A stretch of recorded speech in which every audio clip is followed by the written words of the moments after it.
Good evening, America. I am Eric Little. It is the 21st day of September 2020. There are 43 days left until the end of the general election, and there are 16 days left until Mike Pence gets destroyed at the vice presidential debate by Kamala Harris. I'm near my home in finally sunny Southern California this evening, and this is the plain truth.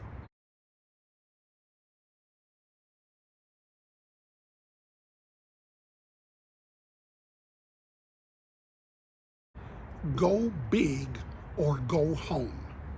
That should be the Democrats' motto from this point on, not just for this election, but for the next 4 years and the foreseeable future. We have seen the death of Supreme Court icon Ruth Bader Ginsburg over the weekend. And Trump gleefully is saying that, oh, I'm going to pick another appointed justice and we're going to have a conservative court for the next 25 years. Don't get me wrong. I'm not going to get into the hypocrisy of the Republicans and Mitch McConnell and Lindsey Graham talking about it was too close to an election for Obama to appoint a Supreme Court nominee when there were 272 days left in a year and not when there's 45 days left in a year. I'm not even going to get into that. Here's where I'm going with this.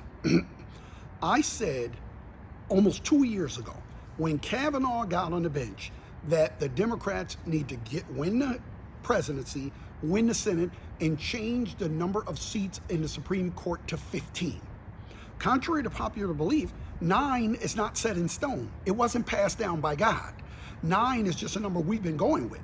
The Supreme Court actual number of seats is nowhere in the Constitution. It's been as little as 5 and it's been as much as 11.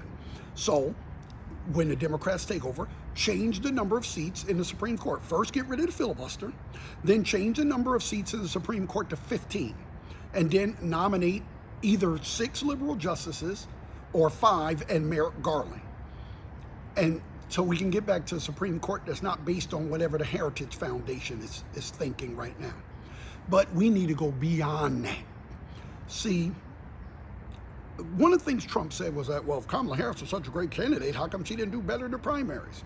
I'm going to tell you why. Because American black voters are the most practical voters anywhere in the world. They know that number one is to get rid of Trump. So we needed another old white man so Trump couldn't use all of his old racist, sexist stereotypes to get people to vote for him. You can't use any of that stuff against another old white man. Black people like Kamala Harris. Black people didn't trust white people to do the right thing. Let's just be honest. Joe Biden was not the right candidate for us in 1988. He was not the right candidate for us in 2008. He's the perfect candidate for us now. Not only because Donald Trump can't use any of that racist, sexist crap on him, but because people know Joe Biden, they know what he's about. So all this, oh, he's a liberal, radical, it's not going to work. But here's what Joe Biden should do. He should become a liberal radical as soon as he's elected. He should go big. Now, when I say go big, I mean gigantic.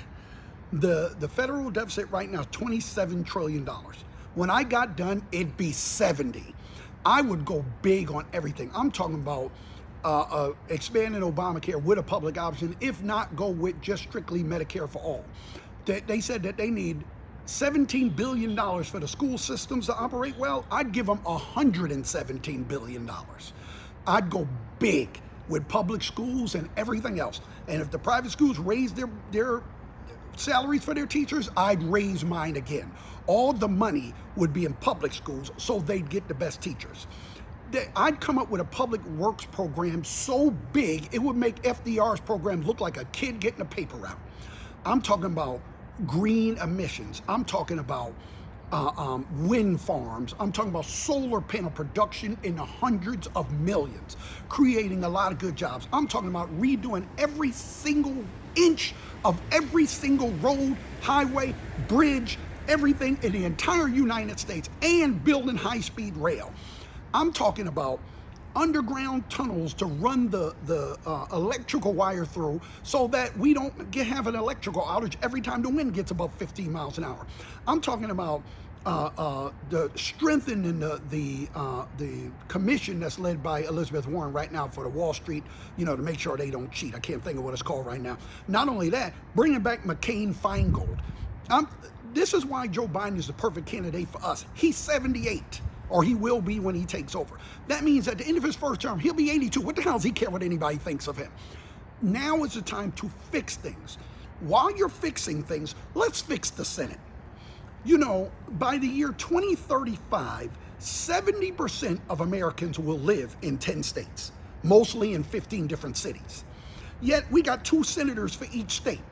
Why does North Dakota, South Dakota, Wyoming, Idaho, places where no one lives, get the same amount of senators as California? That's ridiculous. There are 10 states, Wyoming, I'm not going to all of them, but Wyoming, North Dakota, South Dakota, Idaho, that all together, they have less people than LA County. There's no way they should have 10 senators. Any state that has less than 1 million people, or I'd even go as far as say less than 5 million people, you get 1 senator, and the rest to be reapportioned. Let's get DC statehood. Let's get Puerto Rican statehood if they want it. Let's really go big. Because if you don't go big now, when would you? And if we don't go big and do the things that need to be done, and I mean in the first 2 years, because the party in power tends to lose seats in the midterms. So in these first 2 years, we need to go gigantic. Free community college, the whole thing, Medicare for all. Because if we don't go big now, we deserve whatever we get. And that is the plain truth, as I see it. And I am Eric Little. Good night.